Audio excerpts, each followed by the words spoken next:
우리에게 주신 말씀 누가복음 1장 46절에서 55절, 요한복음 3장 16절, 요한일서 4장 12절입니다. 이제 제가 하나님의 말씀을 봉독하겠습니다.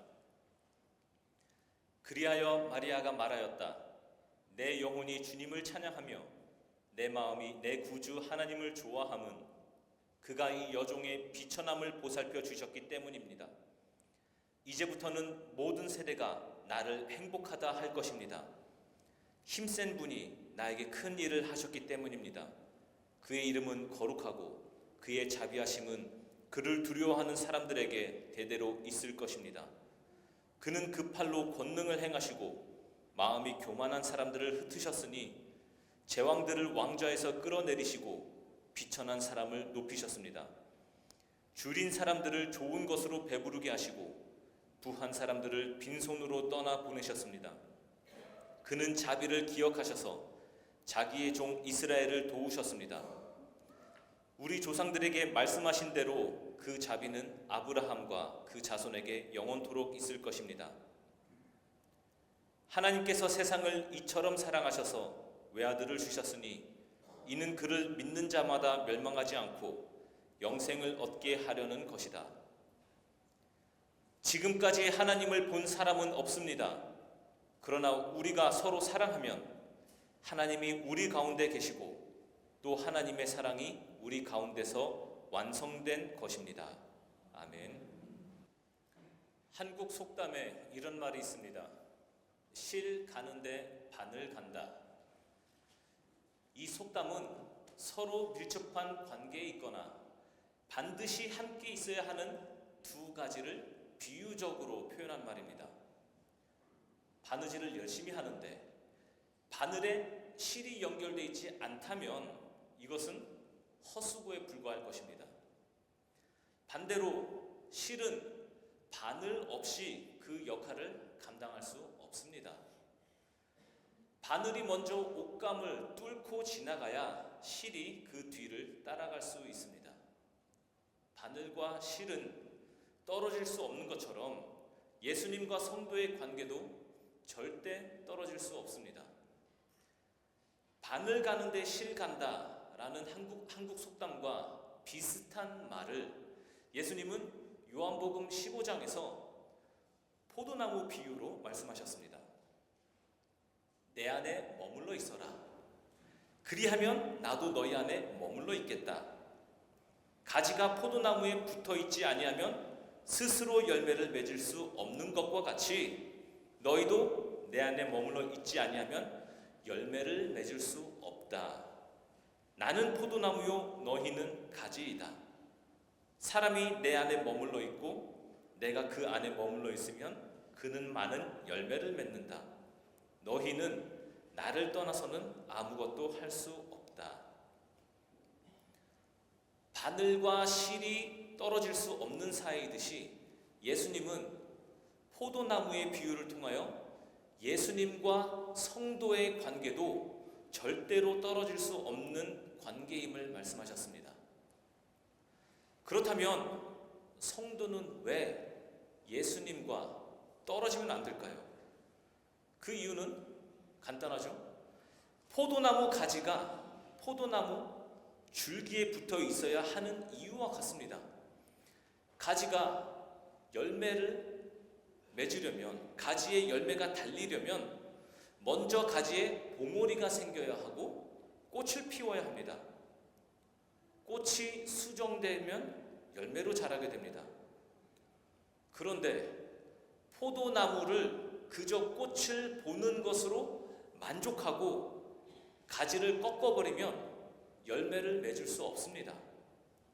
왜냐하면 포도나무 꽃이 자라야 열매가 되는 것이고 꽃이 열매가 되려면 나무와 가지를 통하여 영양분을 흡수하며 자라야 하기 때문입니다.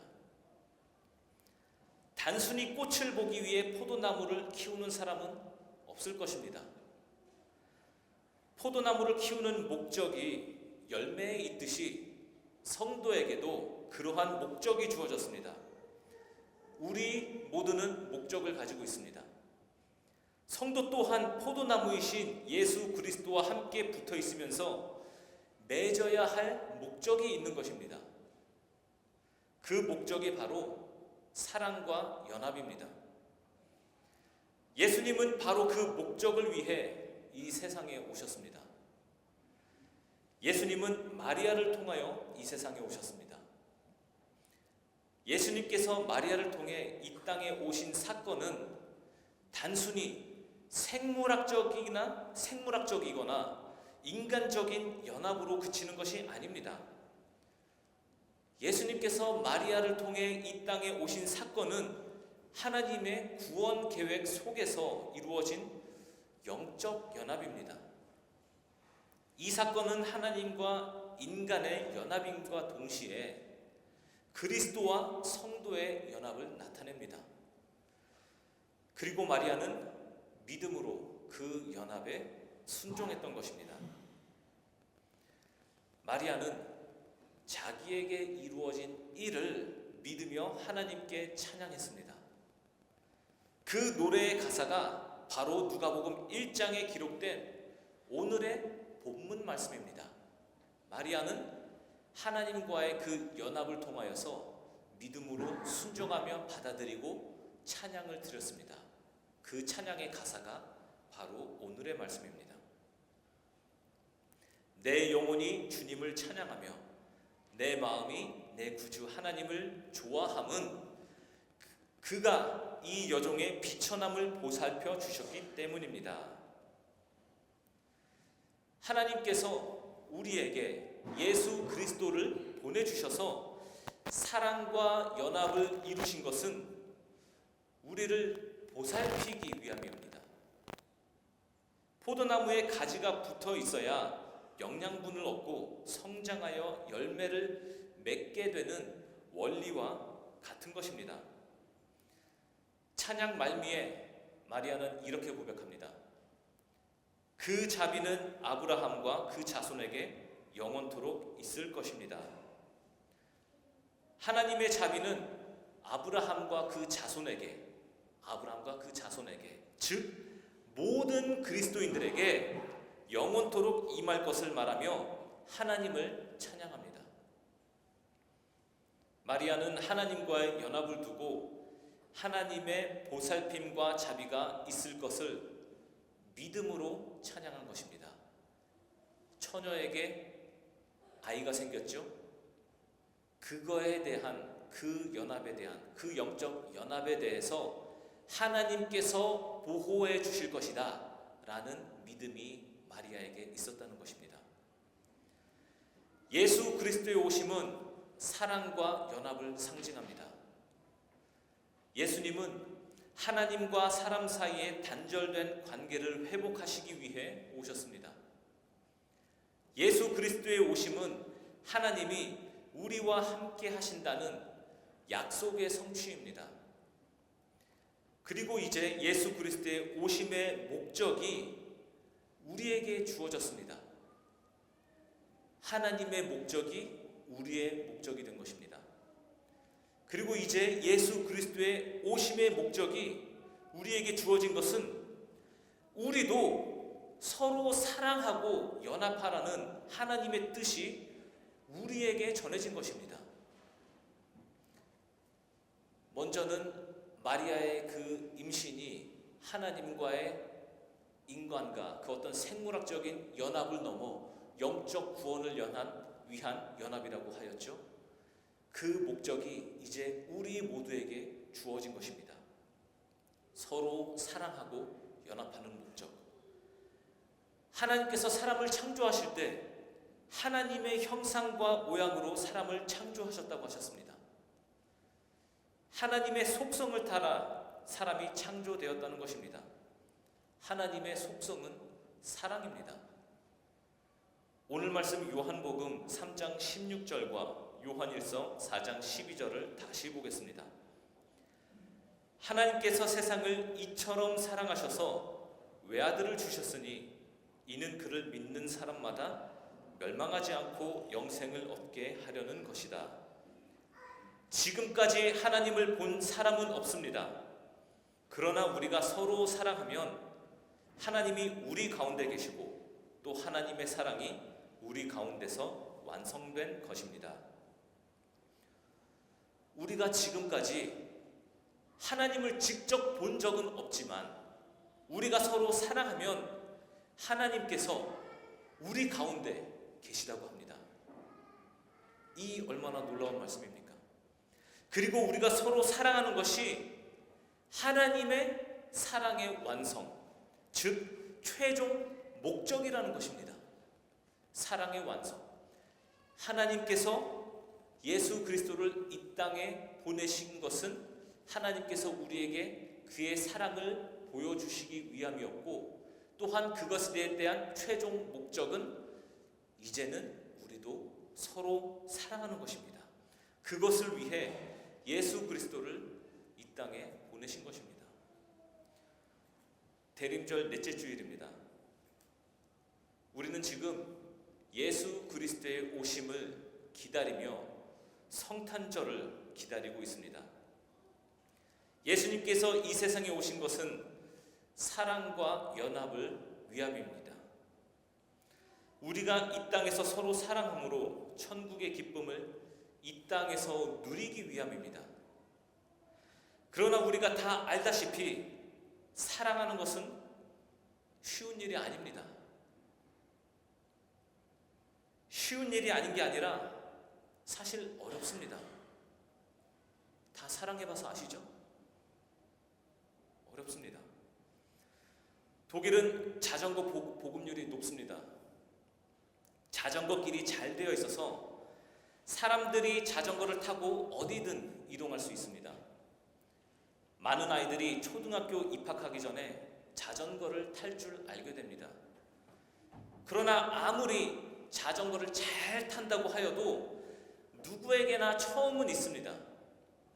처음부터 자전거를 잘 타는 사람은 없습니다. 자전거를 배우면서 한 번도 안 넘어진 사람은 없습니다. 그렇기 때문에 자전거를 탈 줄 안다는 것은 많이 넘어져 봤다는 얘기가 됩니다. 많이 넘어져 봤다는 것은 타는 법을 배우기 위해 될 때까지 계속 도전했다는 것입니다. 넘어져도 다시 안장에 올라탄 사람만이 결국에는 자전거를 잘 타게 되는 것입니다. 자전거에서 한 번도 넘어져 본 적이 없는 사람은 자전거를 탈 줄 모르는 사람입니다. 왜냐하면 처음에는 누구나 다 넘어지기 때문입니다. 사랑도 마찬가지입니다.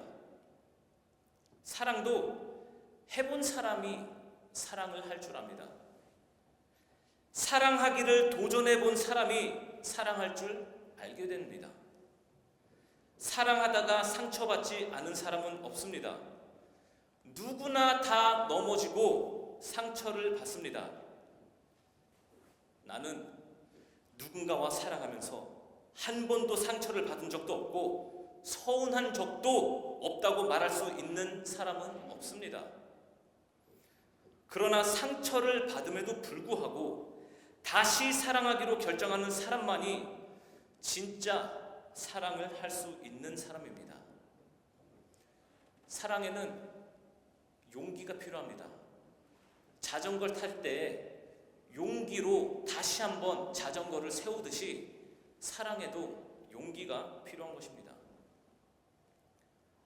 독일 신학자 디트리히 보네퍼는 이런 말을 남겼습니다. 그리스도인은 오직 예수 그리스도를 통해서만 다른 사람에게 다가갈 수 있다. 예수 그리스도를 통해서만 다른 사람에게 다가갈 수 있다.